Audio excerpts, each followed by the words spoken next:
मित्रों, आपका हार्दिक स्वागत है। आप सबके बीच भारतीय जनता पार्टी के राष्ट्रीय प्रवक्ता आदरणीय संबित पात्रा जी उपस्थित हैं। उनके साथ भारतीय जनता पार्टी के राष्ट्रीय प्रवक्ता आदरणीय प्रत्युष कंठ जी उपस्थित हैं। मैं आदरणीय संबित पात्रा जी से आग्रह करूंगा कि आप सबको संबोधित करें। धन्यवाद श्री प्रेम शुक्ला जी, श्री प्रत्युष जी, आप सभी का अभिनंदन है। आप सभी को प्रणाम एवं नमस्कार। आज हम टीवी देख रहे हैं तो बहुत सारे विषय आपके सामने हैं। इंडी अलायंस, जिसको माननीय प्रधानमंत्री जी ने बहुत ही उचित शब्दों में घमंडिया अलायंस कहा है। घमंडिया अलायंस के मार्च, घमंडिया अलायंस के प्रोटेस्ट देखने को मिल रहे हैं।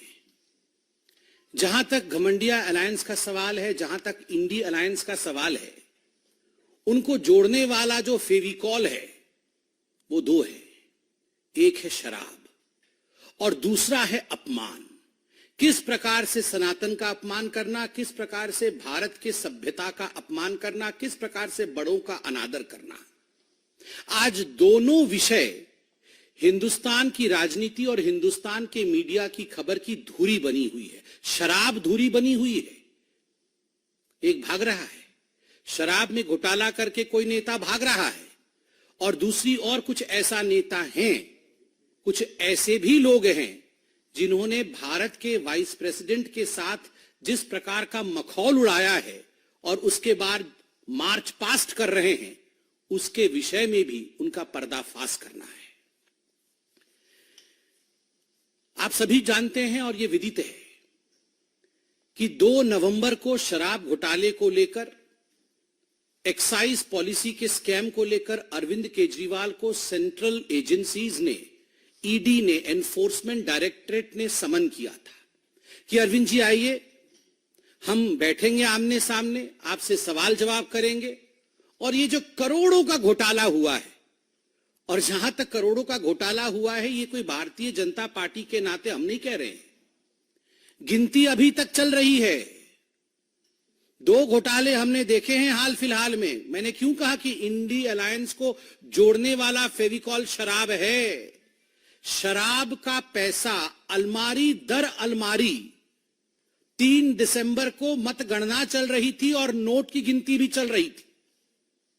350 करोड़ से अधिक की नोट की गिनती हुई थी और वो शराब का पैसा था। कांग्रेस के एक सांसद धीरज साहू जी के घर से निकला था। वहां तो गिनती सीमित हुई कि 350 से अधिक करोड़ रुपए उसके अंदर है। और जहां तक केजरीवाल जी के शराब का हिसाब किताब है, अभी तक गिनती चल रही है। सुप्रीम कोर्ट ने मनीष सिसोदिया के बेल के समय, रिजेक्ट करने के समय बड़े स्पष्ट शब्दों में कहा था कि there is an established money trail. Money trail है और एस्टैब्लिश्ड है, ये देश के सर्वोत्तम न्यायालय ने कहा। फिर भी आप अरविंद केजरीवाल जी की बेशर्मी को देखिए, आज भी भाग गए। 2 नवंबर को भागे थे, आज भी भाग गए। 2 नवंबर को जब उन्हें बुलाया गया था तो एक चिट्ठी अरविंद केजरीवाल जी ने लिखा था। वो चिट्ठी आप सबने देखा भी। ये चिट्ठी अरविंद केजरीवाल जी ने लिखा था। अरविंद केजरीवाल जी ने उस चिट्ठी में बड़े स्पष्ट रूप से लिखा था, 5वें नंबर पॉइंट पे मैं वो पढ़ना चाहूंगा। As the Chief Minister of the State of NCT of Delhi, I have governance and official commitments for which my presence is required, particularly in view of the Diwali festivities coming up in the second week of November 2023. उनका कहना था, उनका मानना था कि चूंकि मैं एक पद पर हूं, मैं एक मुख्यमंत्री हूं, मेरी कुछ जिम्मेदारी है, मुझे वो जिम्मेदारी निभानी है और इस कारण से दिल्ली में रहना मेरे लिए अनिवार्य है। साथ में एक और पॉइंट भी लिखा था, और मैं वो पॉइंट पढ़ूंगा नहीं, लंबा पॉइंट है, मगर उन्होंने कहा था कि मिजोरम, मध्य प्रदेश, छत्तीसगढ़, राजस्थान और तेलंगाना में चुनाव चल रहे हैं और मैं स्टार प्रचारक हूं, तो मुझे तुरंत जाके वहां पर आम आदमी पार्टी को जिताना है। 205 सीटें शायद लड़ी थी और जमानत जब्त सब सीटों में हुई ना। हाँ, कुछ 0.5% वोट ऐसा मिला है, 1% वोट भी नहीं मिला है। इन 5 राज्यों में आम आदमी पार्टी के स्टार प्रचारक, शराब घोटाले के किंगपिन सरगना अरविंद केजरीवाल जी के प्रचार के बावजूद 0.5% या 0.7% वोट मिला है और उस कारण से वो ईडी के सामने 2 नवंबर को प्रस्तुत नहीं हुए और उनका कहना है कि मैं सीएम हूं तो मेरी कुछ जिम्मेदारी है दिल्ली के प्रति, इसलिए मैं अपना रिस्पॉन्सिबिलिटी निभा रहा था। अरविंद केजरीवाल जी ने आज भी एक चिट्ठी लिखी है, ये आज की चिट्ठी है, जब उन्हें ईडी ने फिर से पूछताछ के लिए शराब घोटाले जिसके किंग पिन है अरविंद केजरीवाल, जिसके मास्टरमाइंड है अरविंद केजरीवाल, करोड़ों करोड़ रुपए का गबन किया है अरविंद केजरीवाल जी ने, मोटा माल कमाया है अरविंद केजरीवाल जी ने, जब इस विषय में पूछताछ करने के लिए बुलाया गया तो एक चिट्ठी लिखी है अरविंद केजरीवाल जी ने। पहला पॉइंट है, on the eve of my departure for Vipassana Meditation Center, which has been widely publicized and largely circulated all over the media in the country as well as officially announced, to my utter dismay and concern, I have received the subject summons dated 18/12/2023 for my purported appearance in the person on 21/12/2023। मतलब वो विपासना के लिए जा रहे हैं, इसलिए ED की इतनी हिम्मत कि आप मुझे पूछताछ के लिए बुला ले। वाह अरविंद केजरीवाल जी, आप कभी चुनाव के लिए जाएंगे, आप कभी दिवाली मनाएंगे, आज आप विपासना के लिए जाएंगे और इस कारण से आप गवर्नेंस में भाग नहीं लेंगे और आप अपनी रेस्पॉन्सिबिलिटी से भाग नहीं लेंगे, रेस्पॉन्सिबिलिटी से भागेंगे। Arvind and accountability will never travel together. A for Arvind, A for accountability. और अरविंद और अकाउंटेबिलिटी कभी भी एक साथ नहीं चल सकते। केजरीवाल एंड कर्तव्य विल नेवर ट्रेवल टुगेदर। कभी भी अपने कर्तव्य का वहन करना एक जनप्रतिनिधि का कर्तव्य है कि यदि उसने घोटाला किया है और देश की सेंट्रल एजेंसी उसे बुलाती है तो उसे वहां जाना पड़ेगा, प्रश्नों का उत्तर देना पड़ेगा। मैं एक बात स्पष्ट कर दूं, यहां विपासना के पीछे छुपने की कोशिश अरविंद केजरीवाल कर रहे हैं। कुशासना और विपासना साथ साथ कभी नहीं चल सकता है। यदि आपने कुशासना किया है तो बाद में जेलासना होगा ही होगा। ये जेल आसन के बारे में हम नहीं बता रहे हैं अरविंद केजरीवाल जी, आप ही के 2 मंत्री सौरभ भारद्वाज और अतिशी मरलीना जी ने बड़े स्पष्ट रूप से प्रेस कॉन्फ्रेंस करके कहा कि हमें पता है अरविंद केजरीवाल जी की गिरफ्तारी हो, ओवर कॉन्फिडेंट गिरफ्तारी होगी, जरूर होगी, और एक रेफरेंडम भी कराया कि अगर गिरफ्तारी हो जाएगी तो क्या तिहाड़ से सत्ता चलाया जाएगा या नहीं।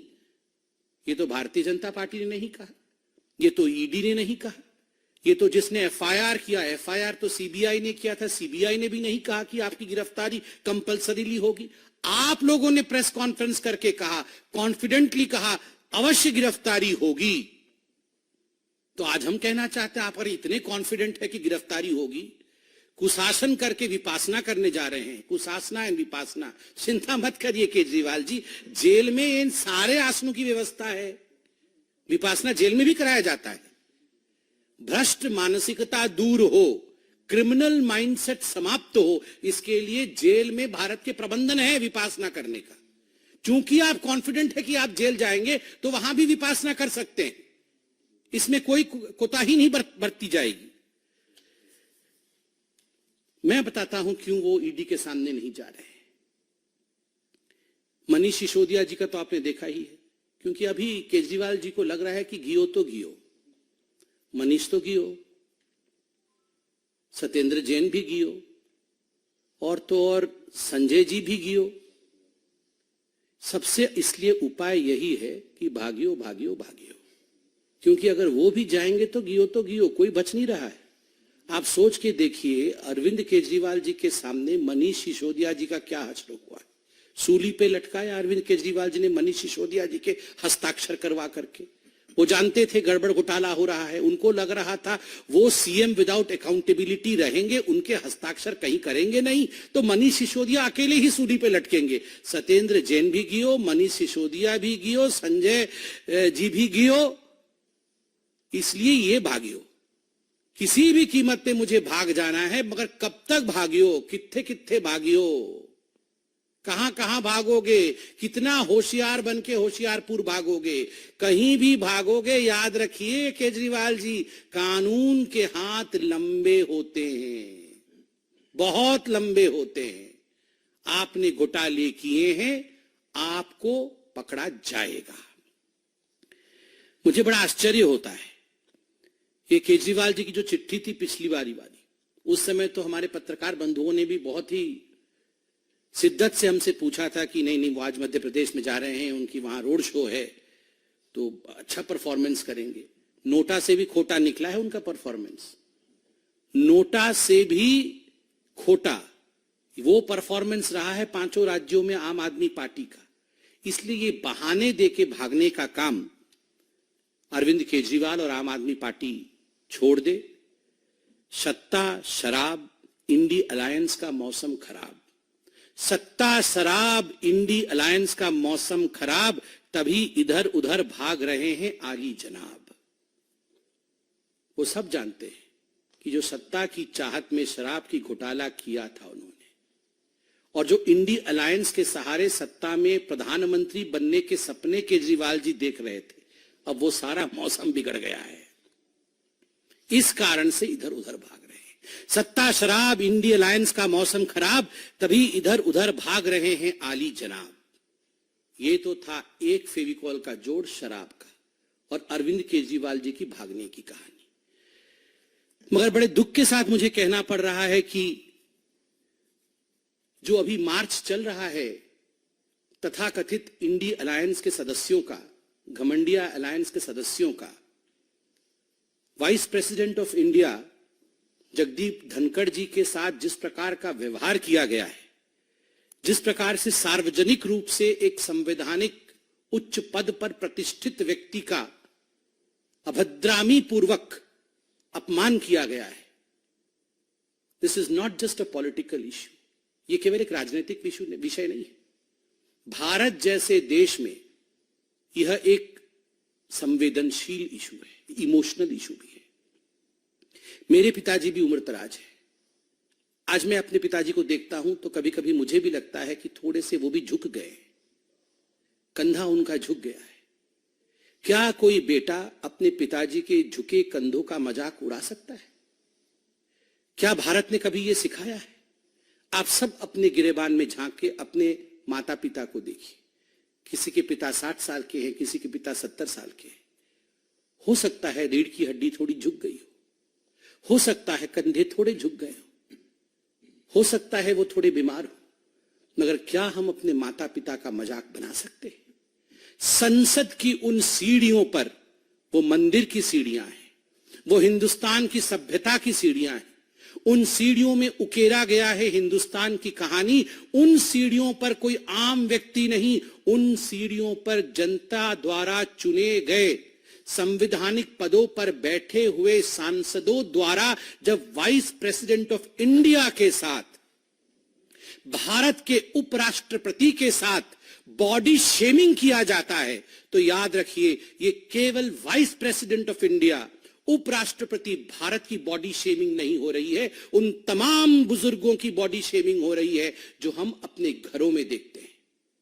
और एक बात मैं स्पष्ट रूप से बता दूं और कान खोल के सुन ले, जाटों के कंधों का मखौल उड़ाना मना है। हिम्मत किसकी है जो जाटों के कंधों का मखौल उड़ाए? ये फौलाद के कंधे हैं जाटों के। जब जब मां भारती की आवश्यकता रही है, जब जब मां भारती की सुरक्षा की आवश्यकता रही है, हमारे जाट भाइयों ने फौलाद के कंधों के साथ सीना तान करके हिंदुस्तान के लिए वो खड़े रहे हैं। इसलिए आगाह करते हैं, जाटों के कंधों का मजाक कोई ना उड़ाए। ये कंधे मां भारती के कंधे हैं और जाटों की रीढ़ की हड्डी कभी झुक नहीं सकती। ये वो रीढ़ की हड्डी है जो हम सबको एक करके खड़ा करती है। इसलिए जाटों की रीढ़ की हड्डी झुक गई है, इसकी मिमिक्री करने की कोशिश करना यह अपमानजनक है, आपत्तिजनक है, दुखद है। यह राष्ट्रीय शौर्य के साथ खिलवाड़ है। किसको छोड़ा है इस कांग्रेस पार्टी ने, किसको छोड़ा है इन इंडी अलायंस वालों ने? कितनी उच्च विचार की साधारण परिवार से, आदिवासी परिवार से हमें प्रेसिडेंट ऑफ इंडिया मिली है, भारत की राष्ट्रपति। भारत के राष्ट्रपति के रंग को लेकर मखौल उड़ाना, भारत की राष्ट्रपति को राष्ट्रपत्नी कहना, क्या चल रहा है? आपको जनता वोट नहीं देगी, आपको जनता हराएगी, आप अपना फ्रस्ट्रेशन राष्ट्रपति और उपराष्ट्रपति पर निकालेंगे, इस प्रकार की भाषा का प्रयोग करेंगे। मैं आज पूछना चाहता हूं भूपेंद्र हुड्डा जी से हरियाणा में, मैं आज पूछना चाहता हूं रणदीप सिंह सुरजेवाला जी से, खड़े होकर कहिए, खड़े होकर कहिए आप, क्या जाटों के कंधे झुक सकते हैं? जो लोग जाटों के कंधों का मजाक बनाएंगे, क्या उन्हें बख्शना चाहिए? डेमोक्रेटिक रूप से क्या उन्हें बख्शना चाहिए, या हमें लोकतांत्रिक रूप से इन लोगों को जवाब देना चाहिए जिन लोगों ने एक समुदाय विशेष के साथ मजाक बनाया है? यह प्रश्न बहुत गंभीर है। ममता बनर्जी जी ने भी, कल मैं उनकी बाइट को देख रहा था, उन्होंने भी कहा Rahul Gandhi is the one who is responsible. Rahul Gandhi जिस प्रकार से उन्होंने व्यवहार किया है, केवल रिकॉर्डिंग नहीं की है, वो केवल एक म्यूट स्पेक्टेटर और केवल फोन पे रिकॉर्ड कर रहे थे, ऐसा नहीं है। उन्होंने इंटरैक्ट भी किया है और कहा भी है उंगली उठाकर कि I am a Lok Sabha member. It was a theatrics which was planned. यह एक पूरा का पूरा विषय ऐसा था जो प्लान्ड तरीके से, सुनियोजित तरीके से एक समुदाय और खास करके एक कॉन्स्टिट्यूशनल पोस्ट पे बैठे व्यक्ति को नीचा दिखाने का प्रयोग किया गया है। यह प्रयोग कभी भी सफल नहीं होगा। हिंदुस्तान की जनता सभ्यता और संस्कार में विश्वास रखती है, जवाब लोकतांत्रिक तरीके से हिंदुस्तान की जनता देगी। धन्यवाद। कोई प्रश्न हो तो अवश्य पूछे।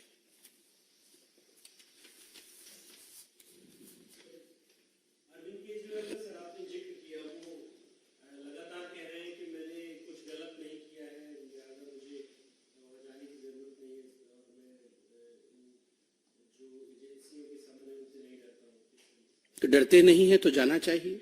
उन्हें लगता है उन्होंने कुछ गलत नहीं किया है, सब कुछ ठीक किया है, और ये जो नोटिस इशू हो रहा है, उन्हें समन्स जो उन्हें इशू हो रहे हैं वो गलत है, तो कोर्ट जाना चाहिए। कोर्ट जाके आप इन समन्स को खारिज करवाइए। ये सेल्फ सेटिस्फाई करना, सेल्फ अटेस्टिंग करवाना, ये कब से शुरू हो गया? मैं ऑनेस्ट हूं, मैं भगवान, पहले तो भगवान भी बताया था इन्होंने, मैं कृष्ण हूं। ये क्या है? मेगालोमैनियक है और कुछ नहीं।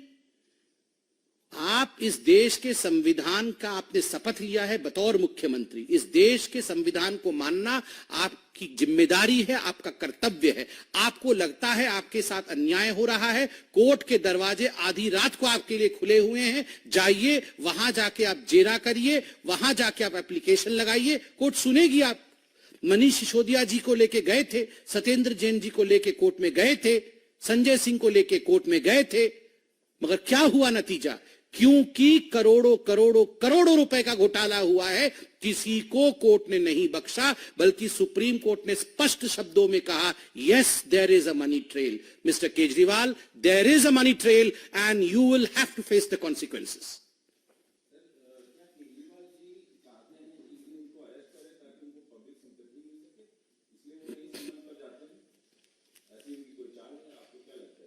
कोई चाल नहीं है, वो भाग रहे हैं। कल तो मैं वो शॉट देख रहा था, घर से निकलकर कैसे भागे वो। आप लोग बाहर खड़े थे, वो किसी को देखे नहीं, तुरंत भाग गए। अरे कोई सिंपत्ति नहीं। कौन सा मनीष सिसोदिया को सिंपत्ति मिला? संजय सिंह जी का कौन सा सिंपत्ति मिला है? सत्येंद्र जैन जी को कौन सा सिंपत्ति मिला है? ये देश की जनता है। अगर देश की जनता की गाढ़ी कमाई में से आप खोट करेंगे, आप भ्रष्टाचार करेंगे, तो देश की जनता सिंपत्ति नहीं देने वाली है। सिंपत्ति अगर देती देश की जनता तो 0.5% वोट नहीं मिलता 5 राज्यों में। 5 राज्य 0.5% वोट, नोटा से भी खोटा।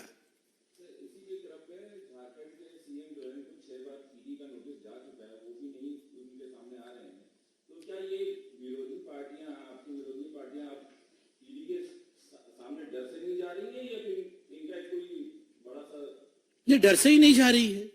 देखिए, जिन लोगों ने घोटाला किया हुआ है वो अपने मन में जानते हैं कि हमने घोटाला किया हुआ है। वो यह भी जानते हैं जांच होगा तो पकड़े जाएंगे तो जेल जाएंगे। तो स्वाभाविक है, भाग रहे हैं, मगर कब तक भागेंगे? कानून के हाथ लंबे होते हैं ना।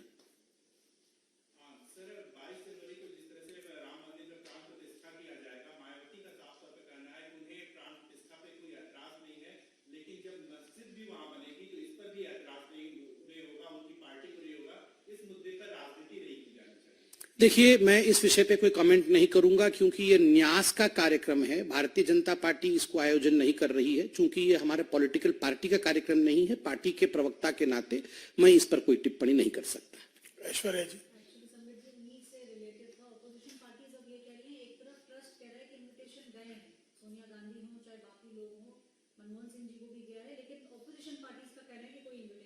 देखिए, न्यास के विषय को, मैं ट्रस्ट के विषय का तो मैं प्रवक्ता नहीं हूं। ट्रस्ट के विषय को ट्रस्ट ही कह सकती है, बीजेपी नहीं कह सकती। धन्यवाद।